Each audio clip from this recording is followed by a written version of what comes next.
Mientras grabo esto, en Rusia se están celebrando unas, entre comillas, elecciones. Y digo entre comillas porque no son precisamente elecciones, ya que no se elige nada.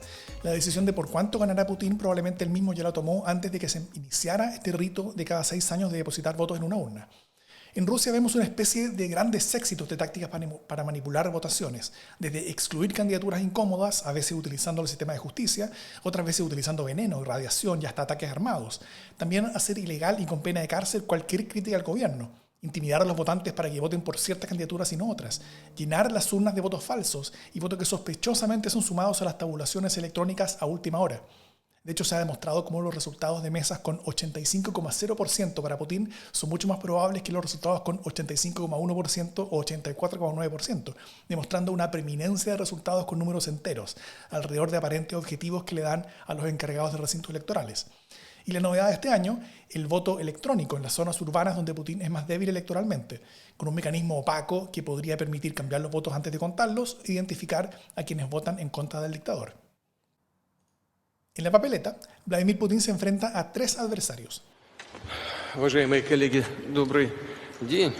Я предложил провести эту встречу, потому что мы вместе с вами прошли каждый свой путь в ходе этой избирательной кампании. Pero todos ellos son leales al Kremlin. Sus principales adversarios políticos están muertos, en la cárcel o en el exilio. Pero hasta hace unas semanas había un cuarto, un opositor que estaba opuesto a la guerra de Ucrania, y Putin parecía haberle permitido participar para fortalecer esta idea del simulacro electoral. Esto hasta que o se asustaron que le podía ir sorpresivamente bien o pasó a ser incómodo para el relato oficial y terminaron sacándolo de los votos 5 semanas antes. La excusa utilizada era que había juntado solamente 95.000 firmas válidas, 5.000 menos que las necesarias 100.000, algo que él disputa. Pero el Comité Central Electoral ruso que tomó la decisión, por supuesto, está controlado por el Kremlin. En esto, Vladimir Vladimirovich Putin no está solo. Hay varios dictadores en el mundo que tienen actos filoelectorales donde no se elige nada. Algunos como Daniel Ortega de Nicaragua se dedican a utilizar su control del sistema de justicia para amenazar, descalificar o incluso arrestar a cualquier potencial candidato que podría ganarle la elección. El año 2021 Ortega mandó a arrestar a 7 candidatos y candidatas. A otro lo hizo arrancar del país y a otro le suspendió la legalidad de su partido político para evitar que compitiera. Varios de los impedidos de participar le pudieron haber ganado fácilmente a Ortega. Por eso mismo fueron impedidos de participar. El resultado, Ortega se declaró como ganador con 75% de los votos.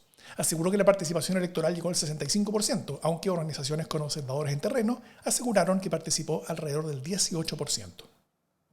En Venezuela estamos viendo algo similar, donde la candidata que fue elegida para enfrentarse a Maduro tras una primaria de alta participación está siendo legalmente impedida de participar en el acto electoral que Maduro y su régimen pretenden utilizar para justificar su permanencia en el poder por otro periodo.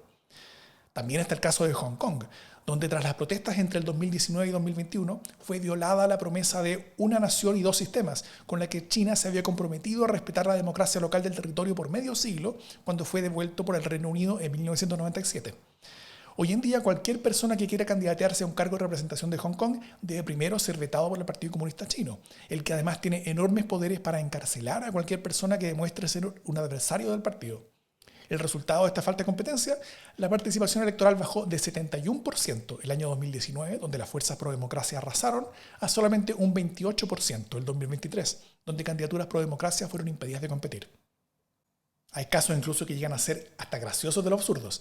Quienes somos algo mayores nos acordamos de las elecciones que solía tener Saddam Hussein en Irak, por ejemplo. En 1995 su gobierno aseguró haber obtenido un 99,99% de los casi 8,5 millones de votos en el referéndum para mantenerse en el poder.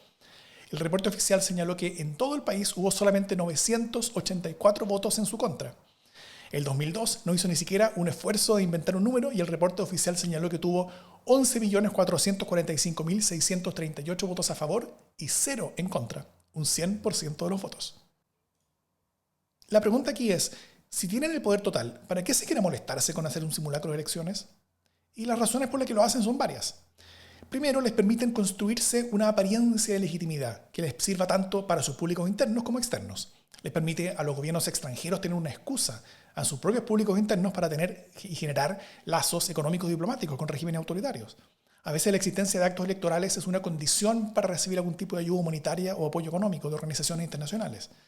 El votar también puede servir para que parte de la población al menos tenga una manera de expresar alguna forma de descontento que ayude a descomprimir tensiones sociales al hacer al menos un poco más difícil que se generen protestas generalizadas que puedan terminar desestabilizando los regímenes. Y finalmente, si bien los resultados publicados suelen no ser los reales, los gobiernos sí pueden aprovechar los resultados reales internamente para poder medir grados de malestar en diferentes partes del territorio. Con todo, es muy posible que Putin ganaría de todas formas una elección si fuera hecha en forma justa y competitiva, tal como fue el caso de Bukele en El Salvador.